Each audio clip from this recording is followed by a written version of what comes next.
Good morning on this Sunday, April 27th, and welcome to the Georgia Gang. The race for Georgia governor in 2026 is starting to take shape. A high-profile Democrat is out and a rising star is in. Governor Brian Kemp signs off on sweeping changes to Georgia's civil justice system. Supporters say it will help business, but critics warn it could hurt victims.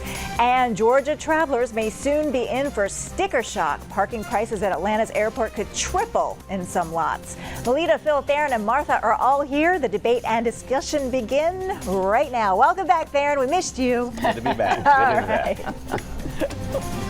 From the Fox 5 studios, the Georgia Gang starts now.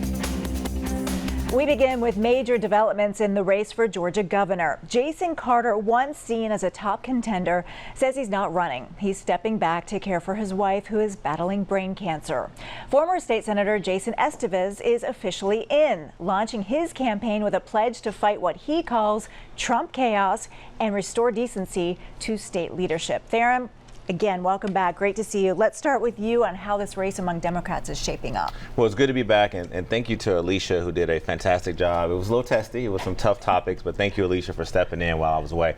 It's a tale of two Jasons. Let's start with Jason Carter. Definitely, he's someone who's filled in for me in the past and been on the show, and is just a great guy.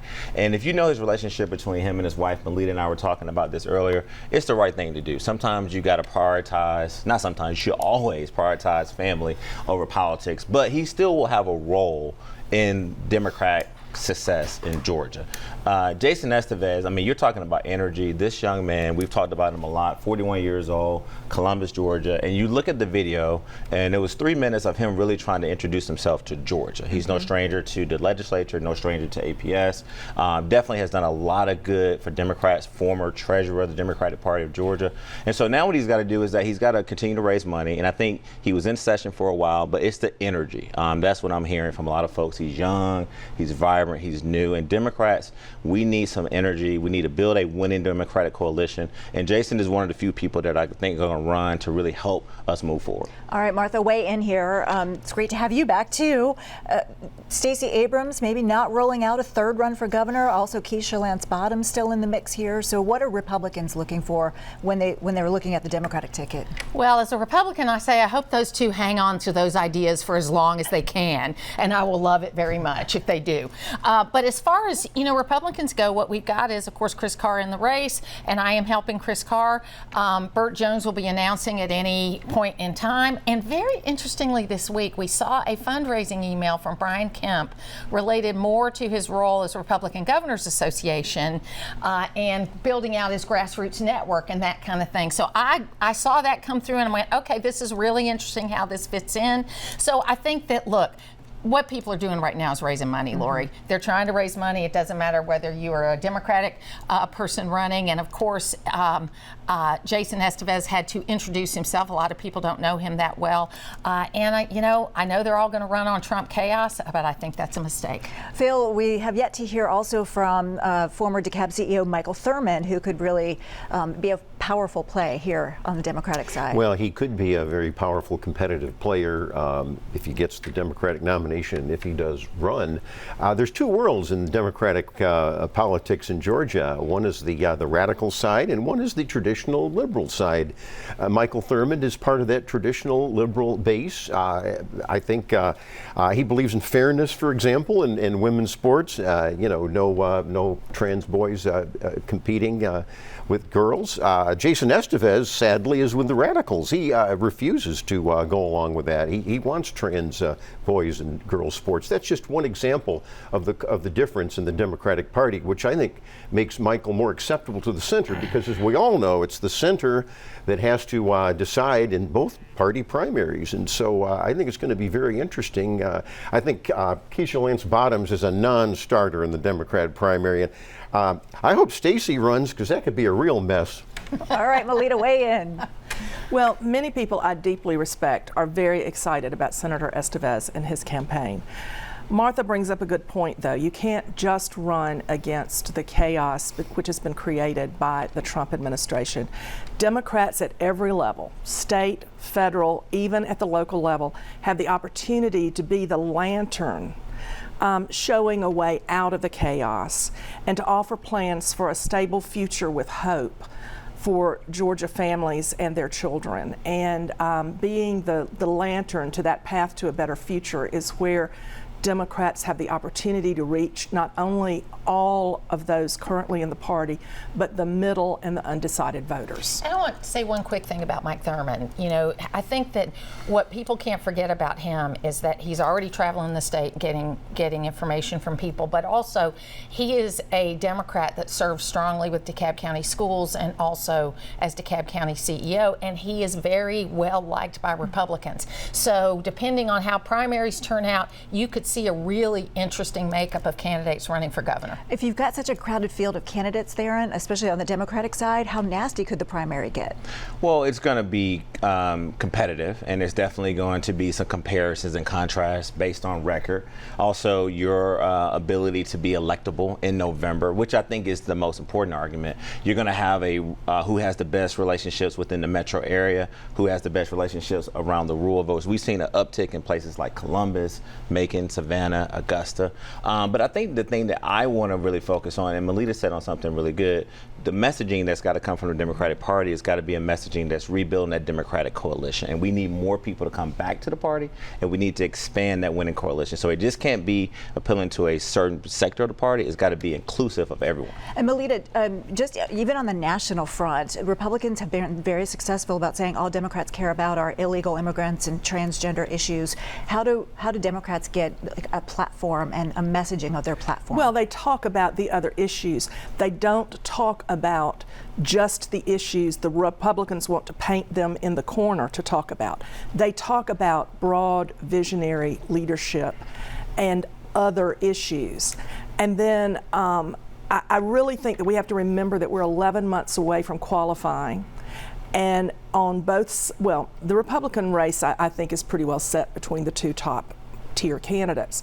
But there's a lot that can happen on the Democratic side of the aisle as far as fundraising goes and who gets key endorsements to narrow that field down to a clearer picture a few months from now. Phil, final word on this one. Well, I think that it boils down to Georgia politics mostly, and that is that this is a very well-run state. It has an efficient state government.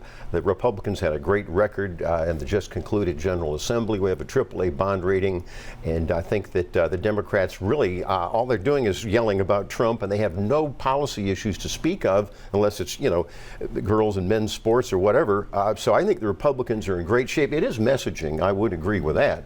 The Democrats are going to have to come up with something, but I think that the center is still sticking with the Republicans in this state when it comes to primaries in general. All right. Also this week, a second Republican has entered the race for Attorney General, setting up what could be a tough primary ahead for 2026. State Senator Bill Cowsert joined Senator Brian Strickland. Martha. Yeah, I'm glad to see Bill in. I mean, I think he's been a guy that's been talked about for a long time for different issues. And, you know, again, I'm glad he's getting in before the big decision of Brian Kemp is made about the top of the ticket, because that gets him a little bit ahead of the race. Theron. You know, Bill Cowsert is my homeboy. He's a fellow Athenian. I see him at the Capitol. He always say, "How's my homeboy doing?" Look, Cowsert had to move up his announcement because Brian Strickland, who's also well-liked, very powerful, two individual senators who I both work well with, they got to get the money and they got to get the messaging. And I think Cowsert, if you look at him, I mean, how he's really conducted himself, his committees. But Strickland is young. His wife, Lindsay, they've been out. You see pictures of them with your boy, Brian Jack. I shouldn't say your boy, I'm sorry, your friend, Brian Jack, across the state. So this is going to be a very interesting primary, but who can raise the money? And I think they both have different pockets of money that they can pull from. He'll definitely be one to watch. Thanks, everyone. Coming up, big changes coming to Georgia's legal system. Governor Kemp signs new limits on civil lawsuits. We'll discuss next. Have a question or comment for the Georgia Gang? Email them at georgiagang@foxtv.com. Governor Brian Kemp has signed sweeping tort reform into law aimed at capping damages and limiting lawsuits. Now, supporters say it protects small businesses and reins in excessive jury verdicts, but opponents argue it makes it a lot harder for victims, especially medical malpractice cases, to get justice. Melita, weigh in. Was this a big win for business? Well, it certainly seems like a big win for business at the moment, but I don't think the arguments about this issue are over because it passed by only one vote in the House. And if you remember, in Florida, They promised lower insurance rates. That didn't happen. There's a study committee in the House that's going to watch what happens. So if the insurance rates don't go lower, and I suspect they won't, you might see this bill back again for another day. Martha, a lot of folks are skeptical about insurance rates going down. Yeah, I think that's the whole reason why we ended up with the study committees over the summer, and this was one of the probably the hardest part to get the votes over, was that particular area. But again, I don't know if in any cases when something like this passed that you see reductions immediately anyway. So it's all, again, the theme of the day, messaging, how they message through these hearings they're going to have over the summer and how they communicate as they go through to the fall. Well, the Atlanta City Council is back in session and facing a tough financial reality with a nearly $20 million budget deficit. Potential layoffs and rising pressure on city services. Council members are bracing for what could be one of the most difficult budget seasons in years. Mayor Andre Dickens is expected to release his proposed spending plan in early May, but early signs point to cuts, hiring slowdowns, and tough choices ahead. Theron, trouble ahead for the city, and of all times when we're hosting, the FIFA World Cup. Well, that's exactly it. The mayor was very clear that we have to wait and see what his budget proposal is going to be. However, I do think that the fact that the administration and the council are saying, hey, we have a $20 million budget sort of issue that we got to deal with, I think they're going to go at it with a level of empathy. What are some of the open positions that are not filled? Do we have positions that we can either consolidate or eliminate? And I think that the mayor and the council are going to basically make sure that they do this in a very respectful way and communicate with the public. And so you're right, the World Cup is coming, election season is underway, and so I think the fact that they're being transparent about it, being vocal, and looking at strategic ways to partner with the state and the federal government. The mayor said, I want to work with Republican leaders to make sure we can get that funding available. Phil, we've had so many good times. It's hard to even think about budget deficits, in the city of Atlanta. Well, that's right. Last year's budget was go, go, go, and this is no, no, no this time. And hearing Theron, it reminded me of Doge and Elon Musk. Consolidation, cutting staff. No Doge. Oh my goodness, you were cursing about that the other day. But I don't use curse words. But I respect what I see in the budget. Law enforcement is going to be okay. No frontline workers are going to be hurt in this city budget. Let's make that pretty clear. But yeah, it's time, may I say, for them to be fiscally conservative. I hope the budget passes. They have to be. They have to balance the budget too. Moving on, Children's Healthcare of Atlanta is no longer offering gender-affirming care to transgender children. The decision comes as the Trump administration increases pressure on hospitals and medical providers to stop the practice. Parents began receiving notifications last week informing them that no new medications will be prescribed moving forward. Martha. Look, it's not only the Trump administration, it's the fact that the scientific community has now got studies showing that really the way they are putting this kind of care out is not helpful for kids. It actually increases their suicide rate instead of decreases their suicide rate. Countries all around the Western world have stopped doing these services for those reasons on children. So I was disappointed to even find out that they did this in the first place. So I'm thankful that they're stopping this for children. And let's focus on what their goal should be, which is working with children with diseases and curing kids with cancer. Melita. Well, I think we see litigation about the Trump policies all over the country. And they're not stopping the care for children already enrolled in a program. So I'm glad to see that they're not doing that. I do have questions about how a child already undergoing this form of drug therapy might have a prescription change or something, how the doctors will handle that. But I think it's wise to stop and see where the litigation ends up and wait. But it's sad to see medicine being practiced in the executive branch rather than by the medical community based on medical research. But that was my point, is that it is based on medical research, that the kinds of treatments that not just Cho is giving, but people are giving around the world are not working and are actually detrimental. And in fact, the whole facility at the NHS in the UK was shut down because of the problems that they had. So, it is the scientific community. Sure, there are the Trump cases, and I'll agree with you about that. But the scientific community is coming up and saying, hey, we've made some mistakes here. And just a quick footnote, I mean, this is an irreversible reversible procedure for minors. And you're right, Martha, in Europe, they have pretty much shut this down, and they're far more progressive than the United States, and it is the scientific medical community that's talking about it. It's not just Trump. I mean, this is a trend that's going on throughout the world. All right. But if it is the medical community, let the medical community govern themselves, not be regulated by federal officials. I think the hospital decided on itself in this case. And that's what I'm saying. All right, we'll leave it there. Coming up, parking at Hartsfield-Jackson could soon cost triple what you're paying now. What's driving the rate hike? That's next.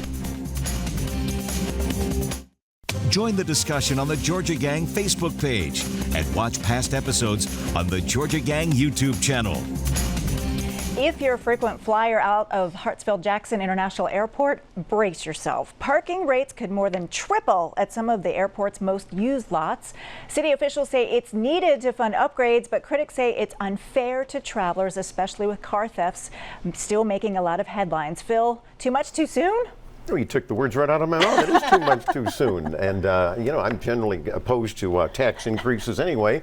I think they could have found some other revenue here. But there is a lot of construction, as we know, going on at the world's busiest airport. So I get it. Maybe this is temporary. Well, it's an adjustment. And if you look at the consumer price index, look, I'm a person like you guys, I fly a lot. Yes, parking is critical to not only you making your flight, but also making sure that your car is safe. Now, we have had some break-ins, but they've been reduced. And I gotta, commend the new general manager who basically said, look, we need to improve infrastructure in these parking decks. Also, I want to remind our viewers, we have not had a price increase at parking at Hartsfield-Jackson Atlanta International Airport since 2017. So while it is a sticker shock, it is something that they need to do. And we have been beneficiaries of a low parking. And I know that some of my colleagues we were talking about, a lot of people do parking right. I park at the airport. I pay the fee, but I think that this is a necessary increase. Yes, we have to pay more, but I think we're going to see the fruits of the labor and the enhancements and the buildings and the parking that's going to be available more to us will be good. But we also got to think about, we're now getting so many people who are driving here from Birmingham, from Nashville, from all these places. They're parking at the airport, and so you got to use MARTA, which only costs, I think last time I checked, about $2.50 to take to the airport as well. But Martha, it's just so much so soon. Like, couldn't they roll it out gradually? I think they should have rolled it out gradually, but I will tell you that my husband and I have switched to where we take the train, okay, because it's just easier to do. $2.50.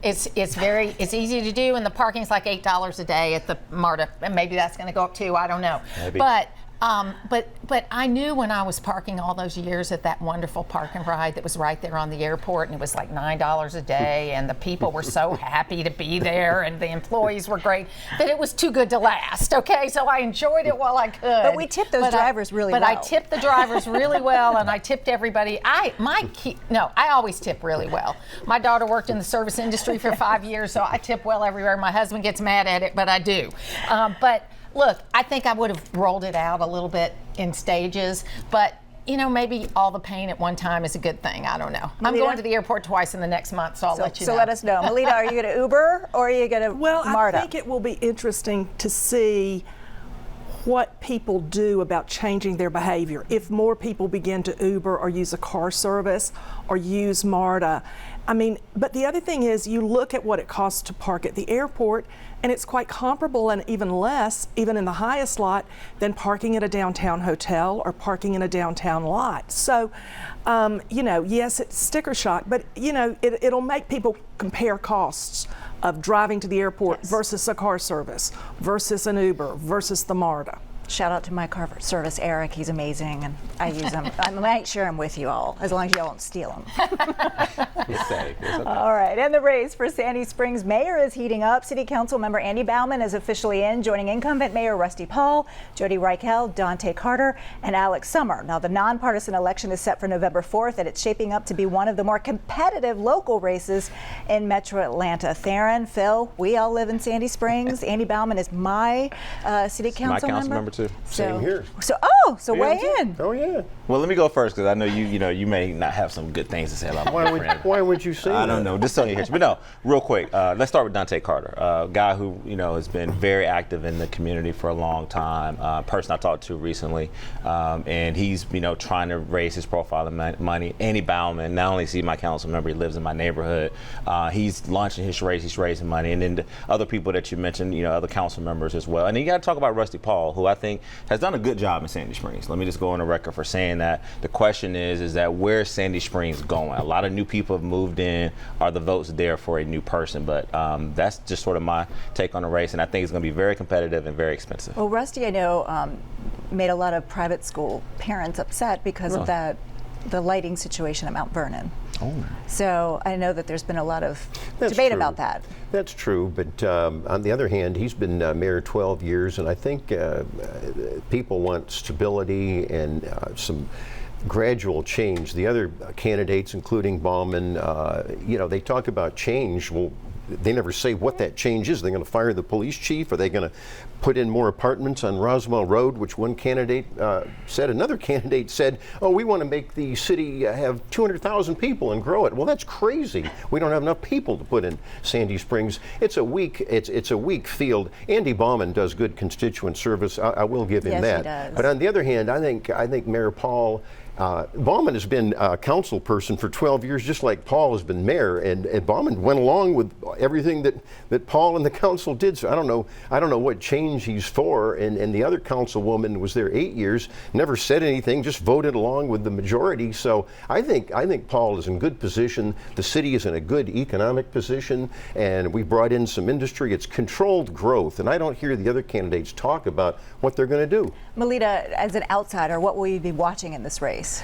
Well, I think Rusty Paul will be very hard to beat. I mean, he's sort of the quintessential smooth operator, and he has been for 4 decades. I mean, And he's she's like saying this about a Republican. I know. Well, he is, your okay? typical Teflon Republican. Nothing bad will ever stick to Rusty Paul for various reasons. I mean, he's pretty much synonymous with the city of Sandy Keep Springs. talking. So he'll be tough to beat, just like any other well-functioning incumbent is tough to beat. Shirley Franklin always says the best seat to run for is an open seat. And so as long as he wants to continue to be mayor, he'll be tough to beat. Martha, I'm sure you agree with Melita. Well, incumbents are tough to beat, so I do agree with that. But I think what's so interesting about this is because Sandy Springs was kind of at the beginning of the whole city movement, moving out and making your own city and doing that. And they've been really, really successful at it. I mean, it's been a real example. I mean, look at you, all 3 of y'all live there now, so it's all great. But I think he'll be hard to beat, but you never know with incumbents, and you never know if there's going to be an anti-incumbent movement. No. Oh my God, I'm gonna get so much heat from my friends. Because it's kind of like a thing, you can't move out of the city of Atlanta. Now, I had lived in the city of Atlanta since 1996. I'm not criticizing you. And no, I'm saying no. Laurie's laughing. No, it's not you at all. But So you came because it's a well-run city. well, I came because And I you're have very a wife. close to the city. Well, I have a wife who wanted to lower, property taxes, which they do have a lower property tax. We've never had a property Happy tax wife, increase. happy life. Yeah, and so, but then also it's access to Atlanta and Buckhead. But don't sleep on Jody as well, who is a city council member. She's someone who's been very vocal and very supportive of a lot of initiatives that a lot of people in the city of Sandy Springs care about. All right. Great to have y'all back. This is fun. You waited All on right. me to come back to have this conversation. Yes, we did. All right. Coming up, winners and losers. Stay tuned. Time now for the week's winners and losers. All right, Martha, we'll start with you. Well, my winner this week is Veteran Secretary Doug Collins. He really took Senator Mark Kelly to task on some inaccurate information about the VA, and he did a great job at that. So he's my winner this week.